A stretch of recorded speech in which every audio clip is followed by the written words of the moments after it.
Dr. Love, may panibagong isyu na naman na kinasasangkutan at ano nga ba ang nalalaman ni Marian, bakit gusto nitong magsalita laban kay Dr. Love? Pero bago yan, wag nyo naman kalimutan mag-like at mag-subscribe sa ating munting channel para updated pa kayo sa susunod nating video. Salamat!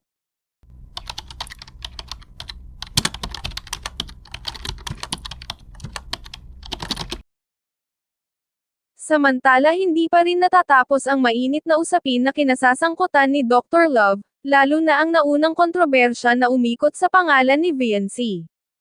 Habang hindi pa naaayos ang nasabing kontrobersya, isang panibagong isyu na naman ang lumitaw, na lalo pang nagpapainit sa sitwasyon.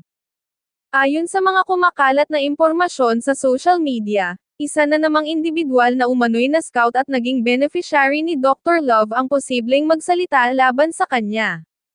Sa puntong ito, mapapansin na hindi na lamang iisang tao ang nasasangkot sa mga ganitong usapin, kaya lalong tumitindi ang hinala ng publiko na maaaring may mas malalim pang kwento sa likod ng lahat. Dahil sa sunod-sunod na kontrobersya, marami ang nagsasabing tila, lumiliit ang mundo, ni Dr. Love. Ibig sabihin, unti-unti siyang napapalibutan ng mga isyong mahirap takasan. Sa mata ng publiko, ang ganitong sitwasyon ay nagdudulot ng pagdududa, lalo na kung walang malinaw at diretsahang sagot mula sa kanyang panig. Ang kredibilidad na dati buo, ngayon ay sinusubok ng mga pangyayaring ito. Masama pa kayong mga gawain mo sa mga gawain ko eh.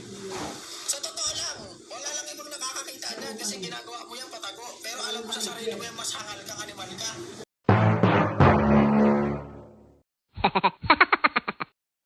Sa gitna ng lahat ng ito, isang bagong pangalan ang lumutang, si Marian. Siya ay napansin ng mga netizen matapos mag-iwan ng komento sa isang live stream ng isang reactor. Sa simpleng pagpasok niya sa live, agad itong naging sentro ng usapan. Hindi inaasahan ng marami na may isa na namang indibidwal na magpapahiwatig ng kanyang saloobin patungkol sa umano'y mga ginagawa ni Dr. Love.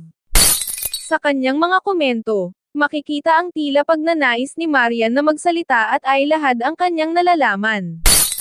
Hindi ito basta simpleng pagpapapansin lamang, kundi may laman at direksyon ang kanyang mga pahayag. Binanggit niya ang posibilidad ng paglabas sa isang panayam o interview, kung saan mas malinaw niyang maibabahagi ang kanyang karanasan.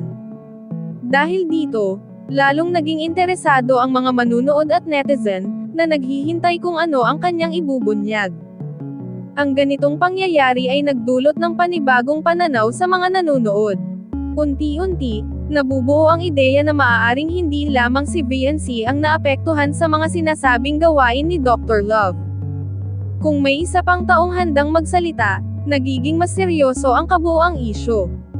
Para sa marami, hindi na ito simpleng akusasyon lamang, kundi posibleng may pattern na kailangang busisiin. Kasabay nito, muling yumangay ang mabigat na paratang na ginagamit umano ang mga beneficiary para pagkakitaan sa pamamagitan ng blogging. Ito ang isa sa pinakasensitibong bahagi ng usapin dahil kung mapapatunayan, hindi lamang reputasyon ang masisira kundi maaari rin itong magkaroon ng legal na implikasyon. Ang paggamit sa mga kabataan o indibidwal na nangangailangan kapalit ng content at kita ay isang seryosong isyu na hindi basta-basta pinalalagpas ng publiko. Gayunpaman, mahalagang tandaan na sa ngayon ay wala pang opisyal at kumpletong pahayag mula kay Marian. Ang kanyang mga komento ay nagsisilbing paunang pahiwatig pa lamang, at hindi pa sapat upang makabuo ng buong konklusyon. Sa mundo ng social media, mabilis kumalat ang impormasyon, ngunit hindi lahat ay agad na napapatunayan. Dahil dito, nananatiling hati ang opinyon ng publiko. May mga naniniwala na dapat nang magsalita si Marian upang mailahad ang katotohanan, habang ang iba naman ay nananatiling maingat at naghihintay ng konkretong ebidensya. Sa ganitong sitwasyon, mahalaga ang pagiging mapanuri at hindi agad paghuhusga. Sa huli, ang lahat ng mata ay nakatutok ngayon sa mga susunod na hakbang ni Marian at sa magiging tugon ni Dr. Love. Kung tuluyan ngang magsasalita si Marian sa isang mas formal na paraan, posibleng magbukas ito ng panibagong kabanata sa isyong ito na kinasasangkutan ni Dr. Love. Hanggang sa mangyari iyon, ang publiko ay mananatiling nagmamasid, naghihintay, at patuloy na naghahanap ng katotohanan sa likod ng kontrobersyang patuloy na lumalalim. Hanggang sa kasalukuyan, nananatiling palaisipan sa publiko ang mga alegasyon tungkol sa umano'y manipulasyon o brainwashing na nangyari sa pamilya ni Viancy. Marami ang nagtatanong kung ano nga ba ang tunay na nangyari sa likod ng kamera, at kung may katotohanan ba ang mga paratang na ito. Dahil dito, patuloy ang diskusyon online, at tila hindi pa handang hamupa ang isyu hanggat walang malinaw na sagot mula sa mga sangkot.